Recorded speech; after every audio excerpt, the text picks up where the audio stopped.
All right, everybody. We're talking about the American entertainment industry, and it's like sometimes I make these videos, and these are kind of like just journals, just audio journals for me. But like sometimes I make these videos and I'll write down an outline because like I got shit to say because I channel and I channel and I walk back and forth. And one of the most powerful, like I think one of the most great, great, great, great American artists was the Donald Duck guy. Um, damn, we can't give that guy enough praise. And he didn't get enough during his lifetime. But the Donald Duck guy, you know what I'm talking about. So I was like a kid, I was watching like DuckTales, and there was Scrooge McDuck, right? And Scrooge McDuck, he had this meditation circle, right? It was Thanksgiving one time, and I was hanging out with these people, and this woman at her home. She took me through her garden, and she had this path that she walked on, and it was like her meditation path, right? I fucking just love just walking around and just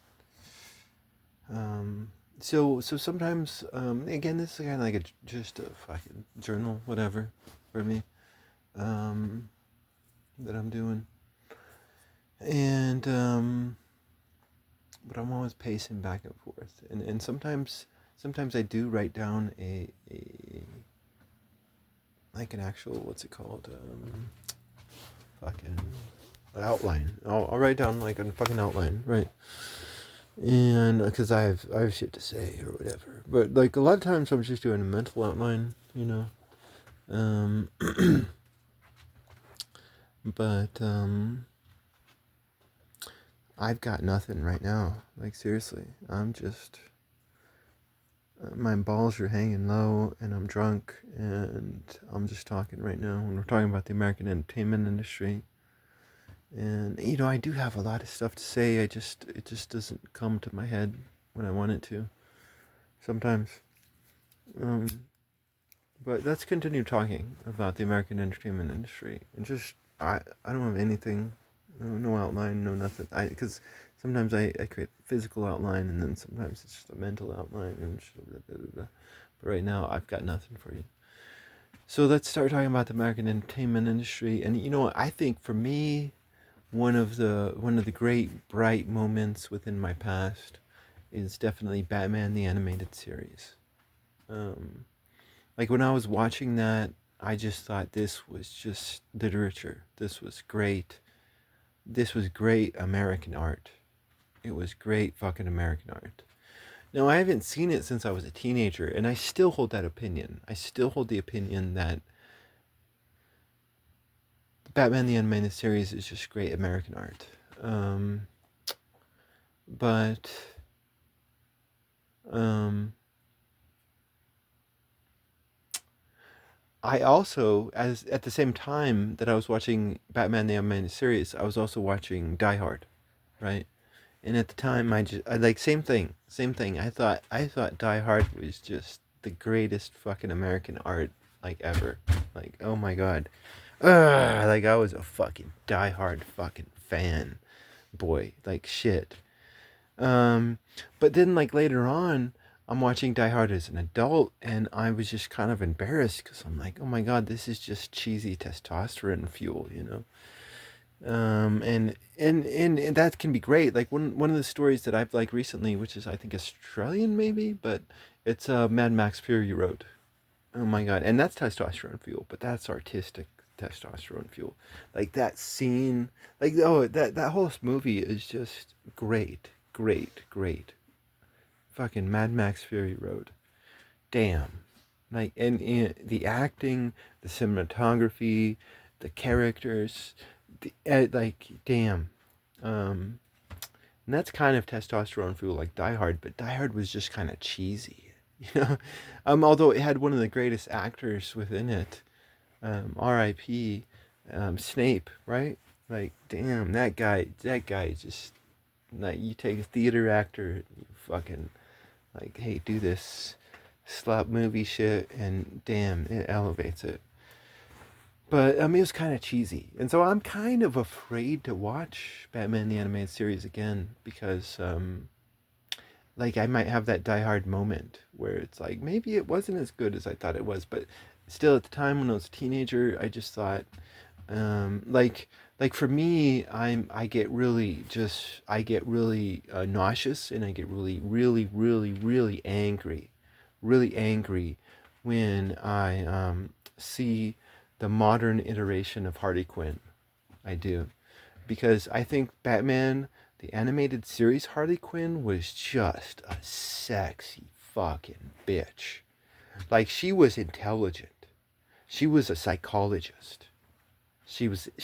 Like we talk about Breaking Bad in that past video, but she broke bad. She broke bad before that New Mexico guy did, right? She told she was a Breaking Bad character. She was just this smart, intelligent, sexy fucking woman who just was sick of all the monotonous bullshit out there, and she broke bad and she became Harley Quinn. And but she stayed intelligent and sexy and professional. And but the modern iteration is this barbaric woman who just likes like laughing at her own farts and shit. And me, I like laughing at my own farts and shit because I think you should be balanced, not high-minded all the time and shit. But but man, like the Harley Quinn from Batman the Animated Series, that's the Harley Quinn that I like. Um, and the Joker, I think I think he's Luke Skywalker, right? I think the Joker, his laugh is just one of the best moments. Like the Joker's laugh is just seriously one of the best moments in American entertainment history.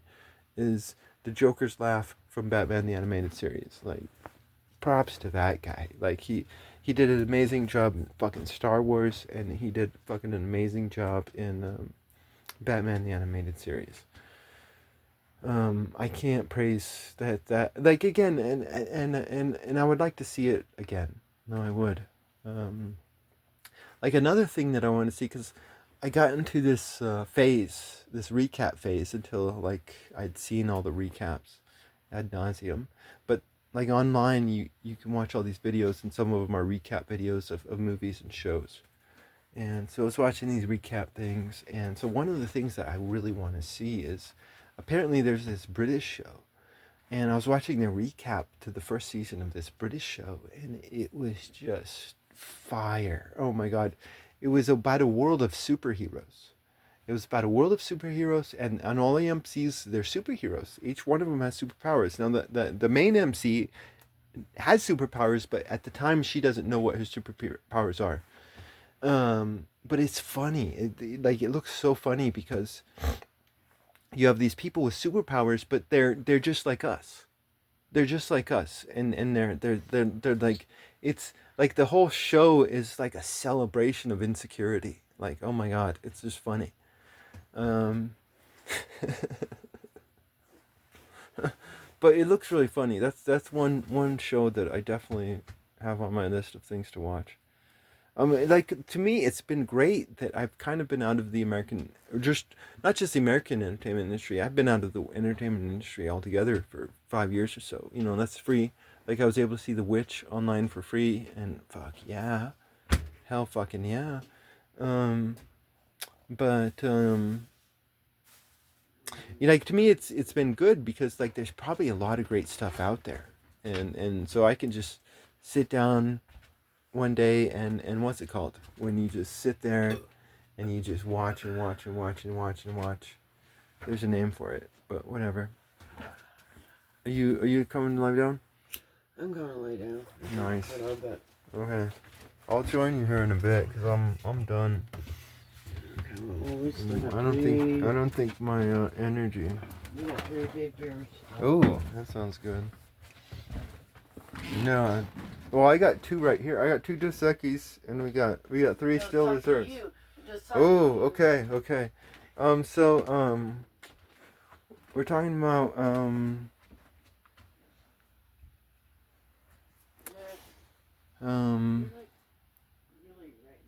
you know, we're talking about the American entertainment industry, and you know, one thing I've never done is I've never done D&D. It sounds very interesting. It does. Um, Now, I have a few regrets in life. I do. Um, my biggest regret in life is this. Okay. My biggest regret in life is the following. Um, there's this TV show called Cheaters. There's a TV show called Cheaters that was on back in the day, and I fucking loved watching it. You know, it's like I love watching those daily talk shows where they're like doing the paternity test, and they're like, either you're the father, or you're not the father, and I love those moments where like you're not the father, and it's like that guy just like celebrates, like it's just good body fun, right? And so Cheaters was just good body fun. It was good soap opera drama fun. Like women like watching soap opera. Like fucking Cheaters was like fucking soap opera, right? Like a cheater. And it was just great fun. So my basic regret in life was I was just sitting there one day and I was thinking, and I realized because I was dating my wife, my future wife at the time. So I was dating my future wife, and I had my best friend, right, who became my best man. And I thought, hey, here's an idea. Here's an idea. Like we could call Cheaters. We could call Cheaters, and we could say that my girlfriend, my future wife, is dating my best friend. We could say that, and they could live together and shit, so that we can fool the fool the private investigators and stuff. But but she's gonna be cheating on him with me, right? And so and he and I can like come up, choreograph this fight, even though there's gonna be like these big black guy security guards who try to get between us. We can still like we can even choreograph it, trying to think about how we would respond to them getting between us and stuff. Um, but I think like that would like it was just such a fun thought, like Trolling cheaters was just such a fun thought, but it stayed a thought in my head, and I never acted upon it. And so that I guess that's one of my biggest regrets in life. I don't know what I'm talking about right now. We're talking about the American entertainment industry for some fucking reason. Cheaters was great. American entertainment industry. Shit, by the way. No, it is. No, it is. Um, anyways, you're not the father. So fuck. You know what? You know what? I'm rambling right now, and no, I have a public service announcement right now, and I think it's like this idea that a man who raises a child that is not his is somehow humiliating. Like like to love a child, that's humiliating. No, no, like you're crossing the wrong tracks. Like no. Like to raise a child is a beautiful thing, whether it's biologically yours or not. And to fucking shame a man for raising a child that is not his own is disgusting. Like fucking disgusting. Like, because that's a beautiful thing to raise any child.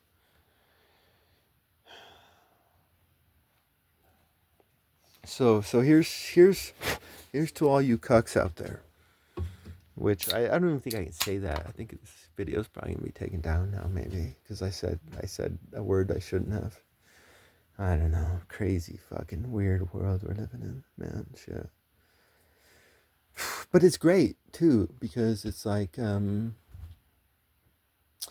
time I was a kid and I was looking at these older women, and I'm looking at these older women, and they're like behaviorally acting like spoiled 8-year-old little girls. And I'm like, wait, they're supposed to be adults. So it's like there's this idea of age and maturity, and they're not the same thing. Like sometimes you can have a very mature young person, and sometimes you can have a very immature old person. And it's just like, I was just discovering that, I guess. But anyways, this is just a rambling video, I guess. About random fucking wandering. No, what did I say earlier? Casually wandering through deep thought. No, that's what I'm doing right now, I guess.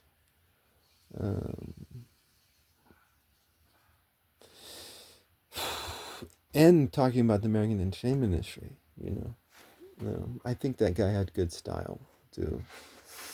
Although it was hard. Like, talk about the American entertainment industry. We got Charles fucking Bukowski. We got Charles Bukowski. Fuck yeah. Like, Teresa and I were driving to Albuquerque one time, and we were listening to music, but I took off the music and I put on a Charles Bukowski poem, and Teresa freaked the flip out, like, cause his shit is intense, and she felt it. She felt it, and she was overwhelmed by it, and she was like, "What are we listening?" It was just like, boom. But like, we got fucking Charles Bukowski. Fuck yeah to him. Fuck yeah to him. Um, and I've never even read some of his stuff. I would like to, but I have to go out there and grease the corporate machine just like the rest of you. So I don't have enough time or money on my hands to be able to do what I want in life, I guess. But like I don't know. We could keep going on and on. I hear it. I hear it. But we could keep going on and on. Like, we have fucking Sylvester Stallone. Like, he's a classic American artist. We have fucking Sylvester Stallone. We have Mel Gibson, like Braveheart. I think Apocalypto. Like, if you have not seen Apocalypto, that's testosterone fuel with depth. I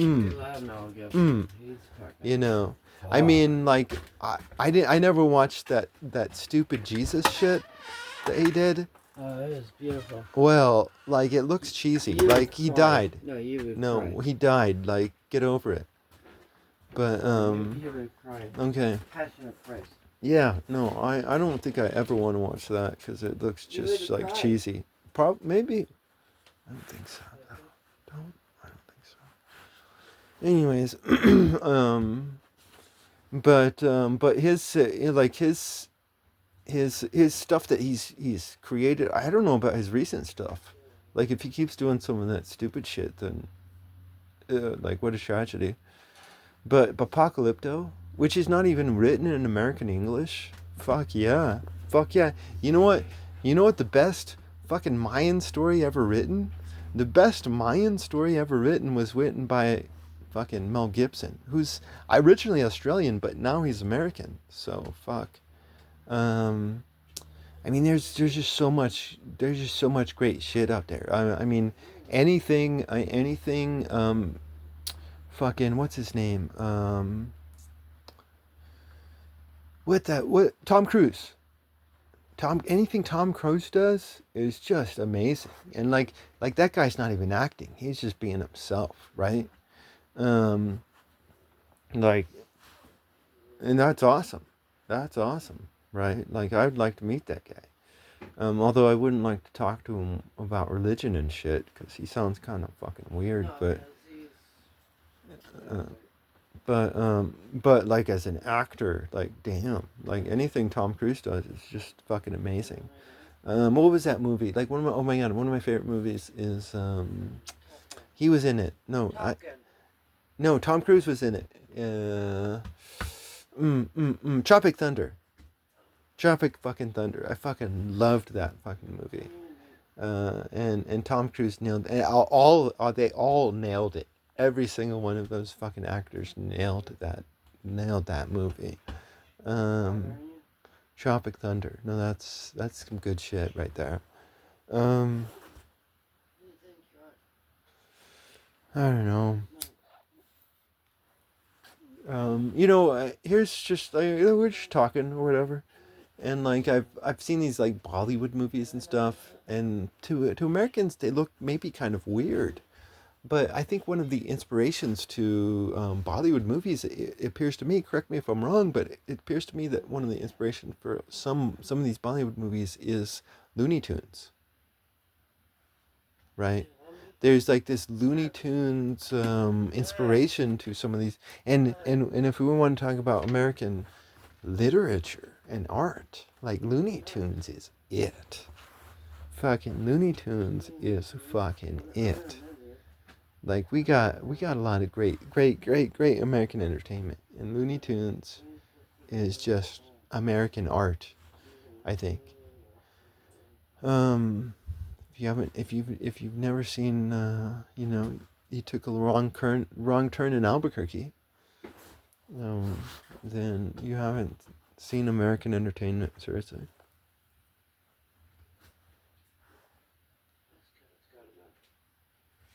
Now, there's one aspect of American entertainment that I'm kind of ignorant of, I guess, and that'd be the theater. I don't really know American theater.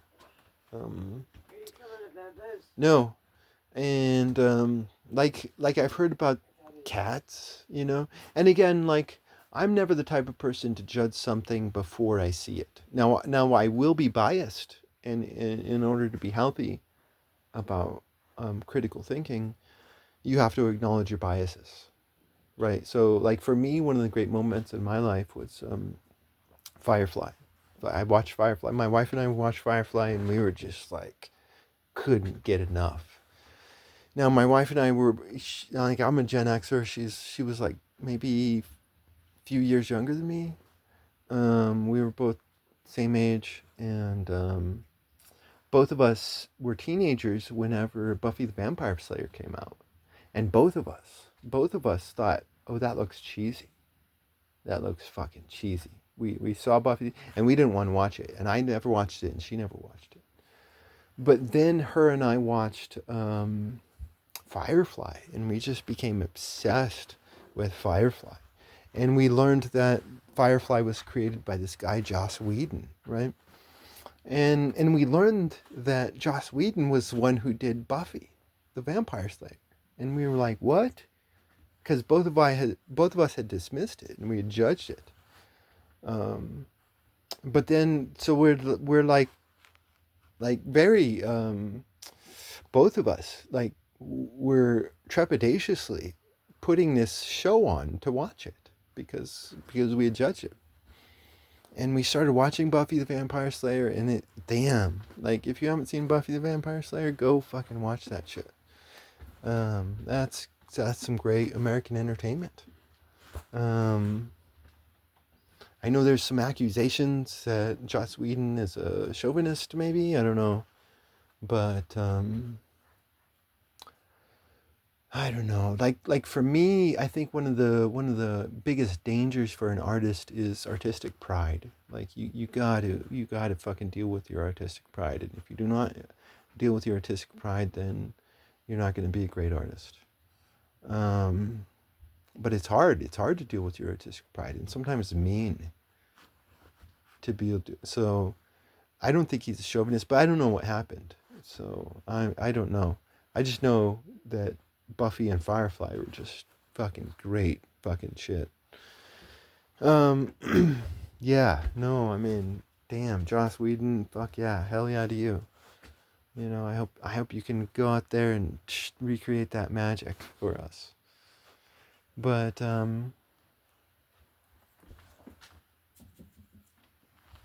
no, seriously, I think the American entertainment industry, there's a lot of great shit out there. I mean, like for me, one of the channels that I've been watching lately is a channel called Matt, and it's Matt, Matt with four T's. Okay, and what he does is he goes over the careers of different comic book artists, and so he does a lot of American comic book artists. That's where I kind of learned about the Donald Duck guy. And but he does other art. Obviously, does Japanese comic book artists, obviously, because they're the best.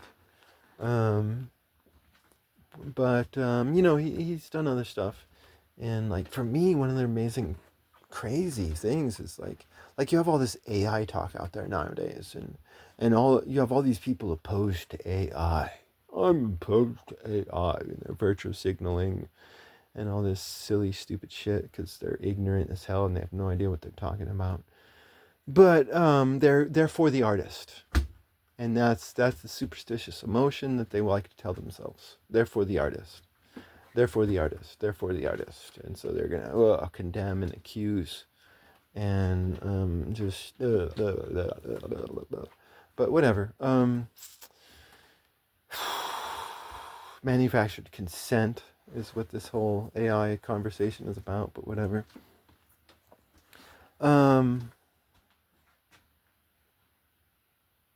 But it's like if these guys cared about the American artist, then they should watch this Matt guy. They should watch this MATTTT. They go watch that stuff and go watch the experience over the past 100 years that American artists had to experience.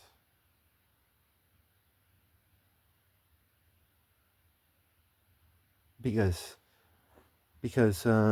Shakespeare said that a rose by any other name is still a rose. An American artist has to completely sign a slave contract so that the produce that they create is legally owned by the corporation. The corporation has to own their work. And so the artist has to completely sign themselves over. Completely.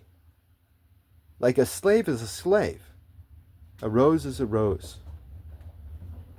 And so all these fucking nauseating anti-AI people, like if you don't care about the American artist because you know nothing. You're ignorant and stupid, and you go and watch this Matt guy and learn about the American artist and the abuse that the American artist has had to endure.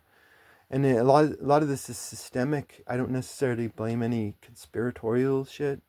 It's just it's the legal aspect. These corporations have to own the work of the artist. It's just a legal issue. They have to because the at the heart of the problem is that the patent laws are actually monopoly laws in disguise, right? Because like America was founded against monopolies, and so we're like, and everybody's against monopolies. So, so if you're gonna legalize monopolies, you have to do so through manipulation and deceit. And so patent laws are monopoly laws in disguise. And so it's the patent laws, it's a systemic thing. I'm not necessarily blaming any individuals out there and saying there's a grand conspiracy. No, it's the patent laws. The patent laws, these corporations want to own the produce of the creative artist. And so they have to own him or her or it or Zed or whatever.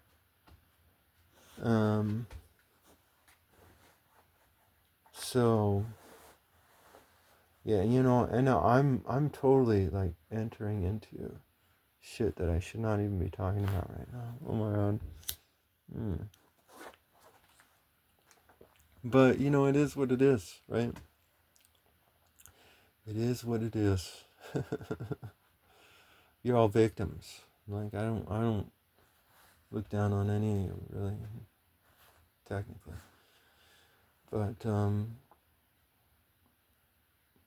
yeah, it's called Arrested Development. So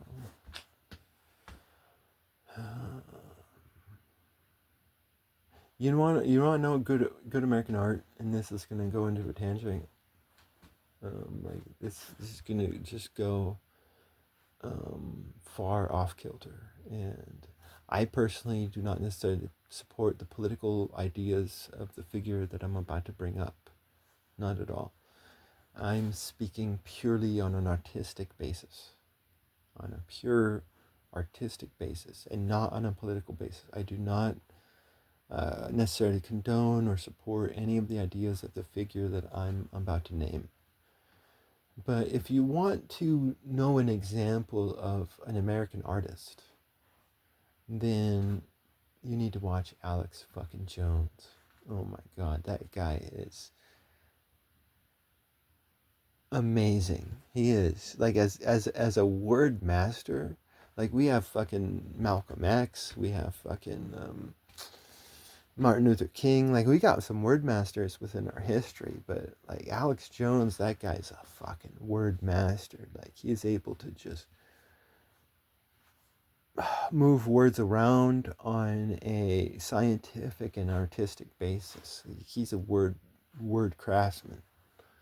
Like I used to watch him because I used to like. I think I wasn't like necessarily like believing anything that he was saying, but I would watch him just because he was entertaining. I would watch him just purely from an entertainment perspective. Like this guy knew how to fuck. Like one of the things he used to do, and it used to laugh. I used to laugh my ass off, and so, and it would piss my wife off because she would like come in. I'd be watching it, and she's like, "Why are you watching this guy?" You know, and it's like, "Hey, you don't understand." Like, and I don't think she appreciated or loved me, but that's another story. And I wish I could have told her, but I couldn't because whatever. But and she was even a journalist at one point, so she should like technically like words, but I don't think she liked them as much as I did. But anyways, she would come in and she'd be like, "Why are you watching this guy?" And it's like I'm watching this guy because he knows how to fucking use words on a scientific. But okay, but this is what he would do. No, this is what he did. It was funny. He'd be talking to a guest, right? And there's this idea out there of a pissing contest, right? So you have two men, they're standing in a line, and they're both pissing, and which man can piss the farthest? Which man can piss the farthest? Right? That's the contest. And that's basically what he would do with his guest. He would engage in a pissing contest because he would ask the guest a question, and the guest would start talking, and then Alex Jones would purposely come in to interrupt and talk over him until that man shut his fucking mouth, right? So he was playing this dominance, this psychological dominance game with his guests. You know, it's like I'm gonna talk over you and I'm gonna get you to shut your fucking mouth. You know, unless you try to talk over me and get me to shut my mouth, right? So it was just like this psychological pissing game that he was doing with his guests. I thought that was hilarious. I did. I thought that was classic, just American shit. No, like for me, if we want to talk about American entertainment, you know, I gotta throw in Columbo. Like, personally, for me, I modeled myself upon Columbo. So, um, Columbo had a big impact upon who I am as a man. Um, yeah, he's the OG American ninja. Seriously, Columbo's the OG American fucking ninja. And great stuff. Like that Columbo moment where he's just like, "Oh yeah, one more question." um, no, I gotta throw in fucking Columbo there.